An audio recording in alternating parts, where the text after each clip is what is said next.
Welcome to Propeller Breeze, the show for student pilots, sim fans, and everyone chasing that first solo and beyond.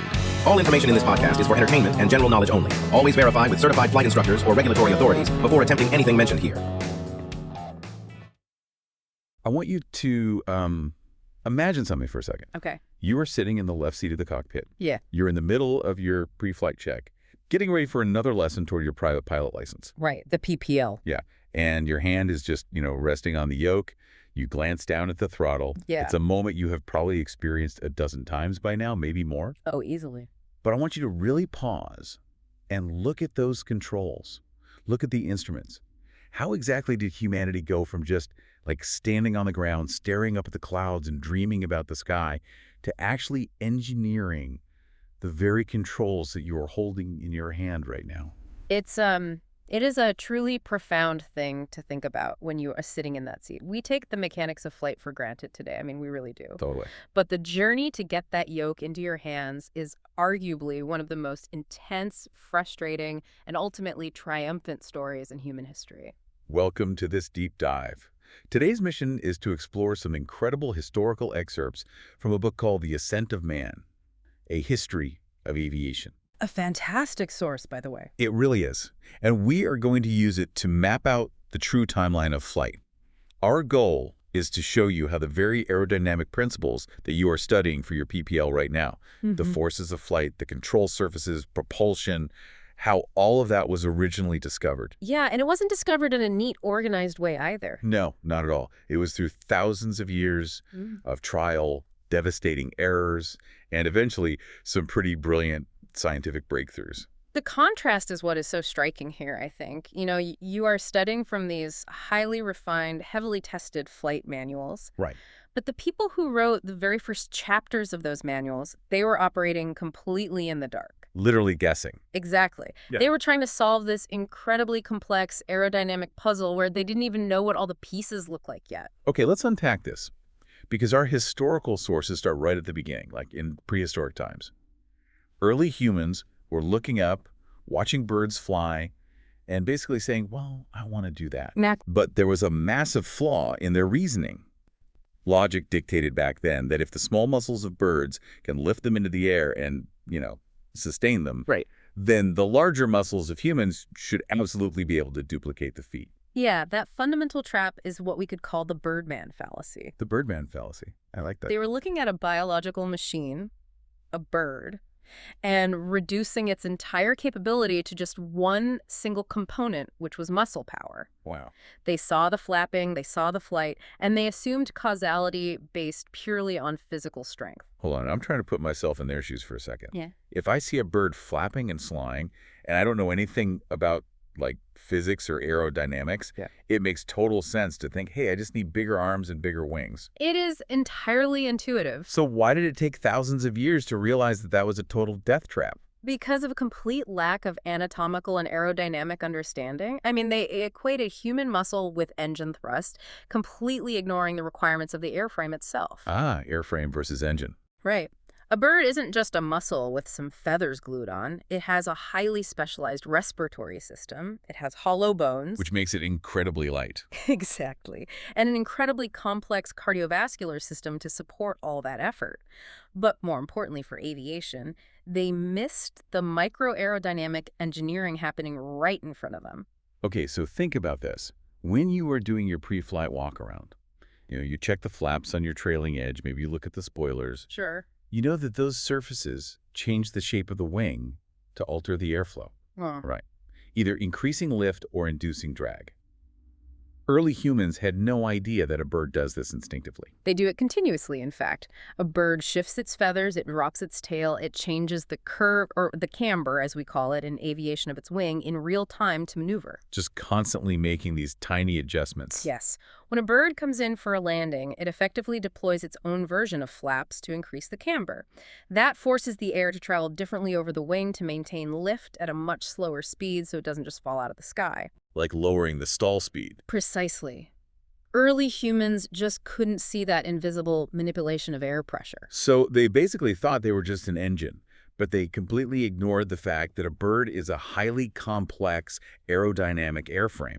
They thought, well, I have bigger arms than a pigeon, therefore I should generate more thrust. Yeah, and that misunderstanding wasn't harmless either. Thousands of years and countless lives were lost in attempts to just fly like birds. Oh, it's awful. These so-called birdmen fitted themselves with artificial wings and literally leapt off cliffs. That is terrifying to think about. I mean, standing on the edge of a cliff, strapping on some feathers and wood, and just jumping, purely based on flawed logic. And hoping for the best. Right. The identities of the very first birdmen who did this are lost to time, but you see this deeply ingrained way of thinking persist all the way into the 1500s, with someone as universally recognized as a genius, Leonardo da Vinci. Oh, absolutely. Da Vinci's notebooks are filled with sketches of proposed flying machines, but most of his ideas were totally flawed. Even da Vinci. Even him. Why? Because he was a victim of his era's paradigm. He still clung to the idea of bird-like wings. Even a mind that brilliant couldn't let go of the flapping mechanism. It just goes to show how powerful that visual of a flapping bird really was. But eventually there's a massive paradigm shift. By 1655, a mathematician, physicist, and inventor named Robert Hooke finally breaks the spell. Hooke is such a pivotal figure here. He really is. Hooke crunches the numbers and officially concludes that the human body simply does not possess the strength to power artificial wings. Hooke essentially closes the door on the Birdman era. He proves the math just doesn't work out.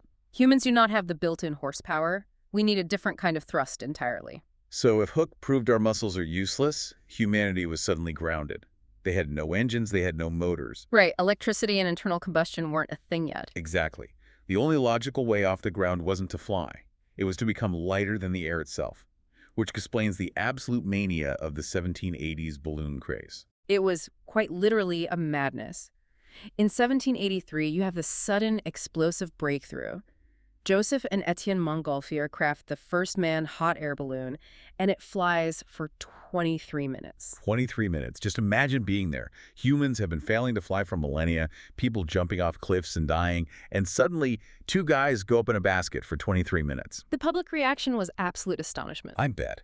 And the pace of innovation skyrockets because just 10 days later, 10 days, Professor Jacques Charles flies the first gas balloon. What's fascinating here is a rapid succession of those two events in 1783. It completely shifted the focus of flying enthusiasts. How so? Well, for a time, everyone turned their expertise toward the promise of lighter-than-air flight. They had finally solved the fundamental problem of lift. Which was huge. Huge. By displacing the heavier air with lighter air or gas, they achieved buoyancy. But, for you as a student pilot listening to this, buoyancy isn't flying. You know you need control. You need to be able to dictate your heading, your pitch, and your airspeed. The historical records give a pretty brutal assessment of balloons, actually. They call them little more than a billowing heap of cloth, capable of no more than a one-way downwind journey. That is a harsh but accurate description. Right. So if they had finally cracked the secret to lift, why was directional control and speed completely eluding them? If we connect this to what you learn about weather and air masses in your PPL training, the answer becomes obvious. When you are in a lighter-than aircraft, you are not flying through the air. You are completely embedded within the air mass. You are basically a piece of dust floating in a river. That's a perfect analogy. You go exactly where the river goes at the exact speed the river is flowing. You have zero relative airspeed. To control your speed and direction, to navigate independently of the wind, you cannot simply float. You have to push back against it. Yes.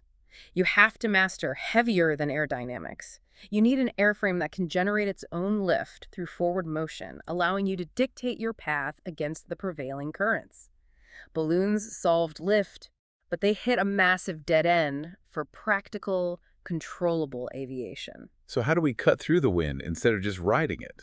To figure out how to lift and actually control a heavier-than aircraft, aviation pioneers had to look eastward. They had to turn to a 2,000-year-old child's toy. The kite. The kite. It is a deceptively simple device, but its implications for aerodynamics were truly revolutionary. It's wild because the kite was familiar to the East for 2 millennia, but it wasn't even introduced to the West until the 13th century. And even then, it took a while to be taken seriously. Yeah, and the Chinese weren't just playing with these things. They were using them as actual aerodynamic tools for aerial observation, testing sailing winds, and as signaling devices.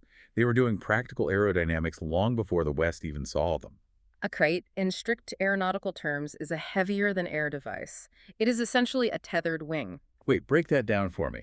How does a flat piece of paper or cloth on a string actually generate lift without an engine pushing it forward? It relies on relative wind.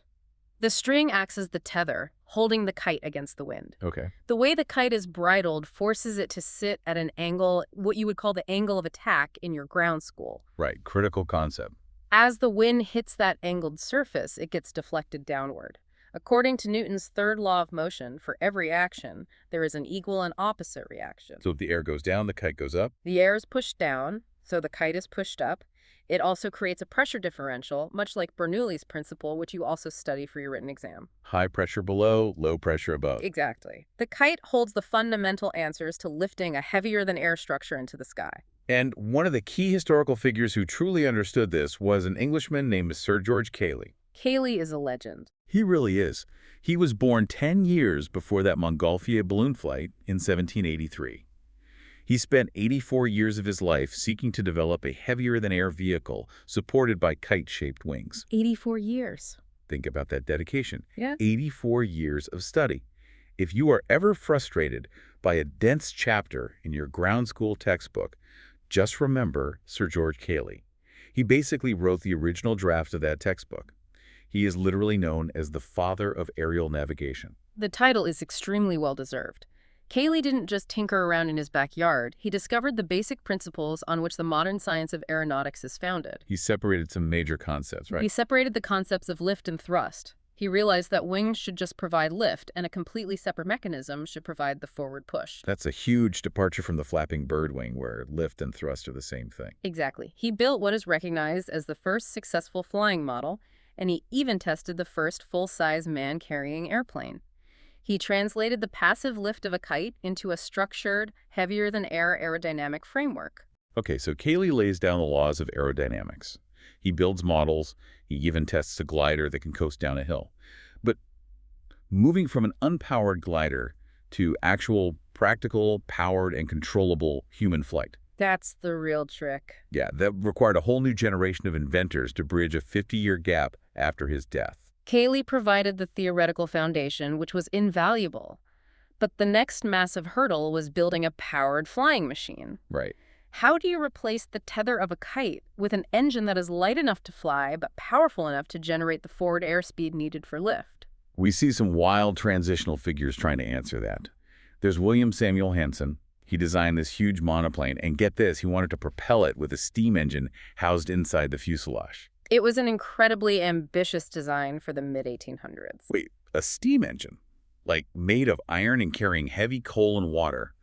How on earth were they planning to get that massive weight off the ground? The power-to-weight ratio must have been catastrophic. Oh, it was completely catastrophic. Henson's design never flew successfully because the steam engine was simply way too heavy for the amount of thrust it produced. I can only imagine. But conceptually, he was inching closer. He was conceptualizing enclosed propulsion within an airframe, pushing the boundaries of what an aircraft could functionally look like. Then there's Otto Lilienthal, who actually proved that human flight in heavier-than aircraft was practical. He was out there physically proving it through repeated practical glider flights. Lilienthal is a crucial stepping stone. He built beautiful bat-like gliders and made thousands of successful flights. Thousands? Thousands. But his method of control was fundamentally flawed compared to modern aircraft.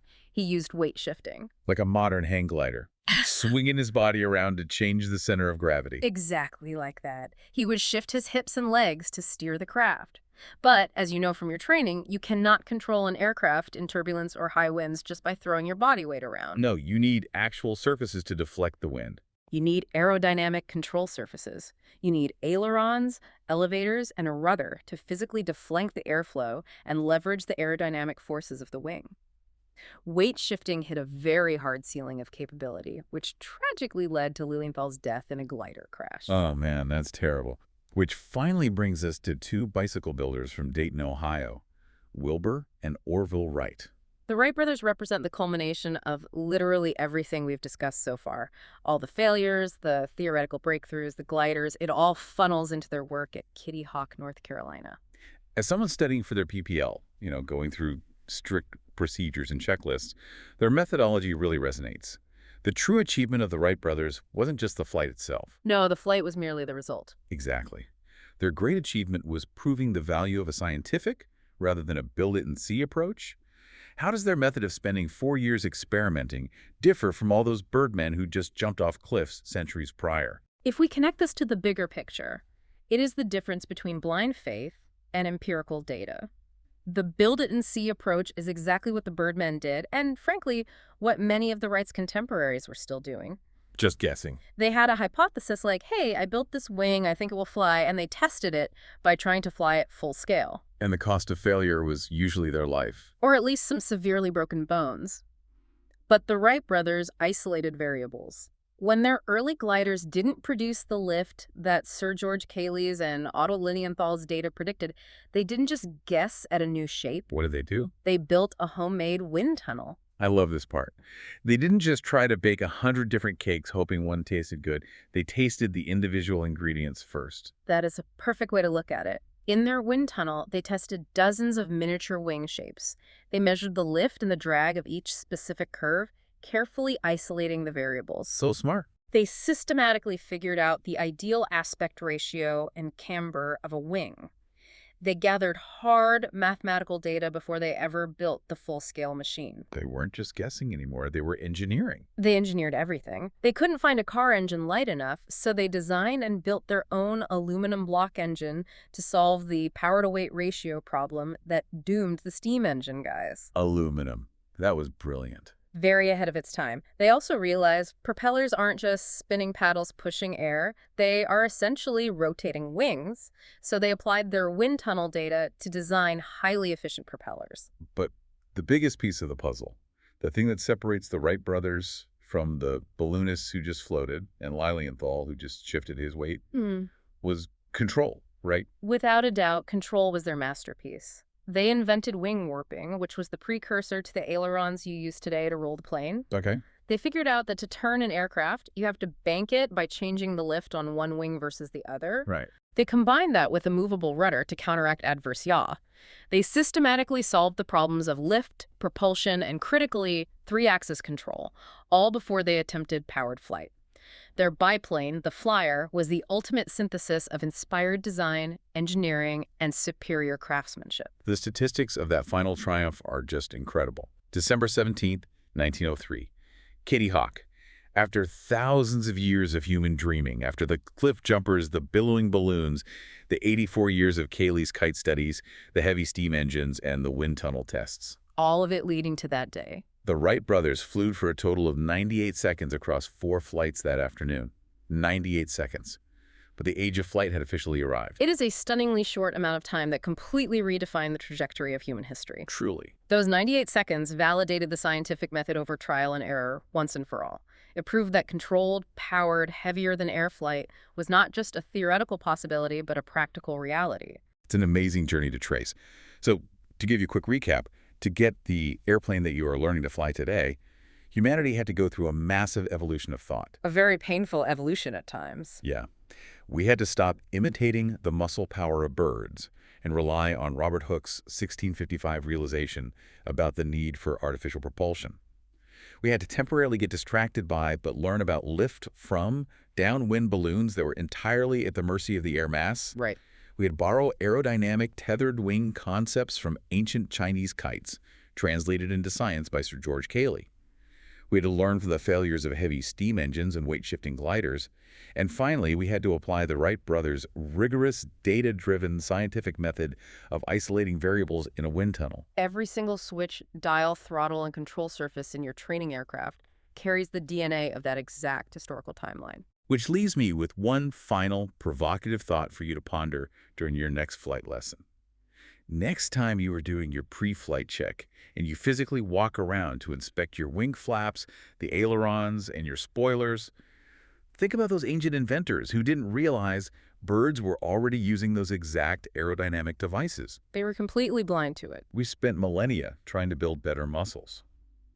But if early humans had the tools to study the microscopic structural anatomy of a bird's feather adjustments instead of just obsessing over its flapping muscles, how much sooner might the age of powered flight have arrived? That is a great question. Could the Romans have flown?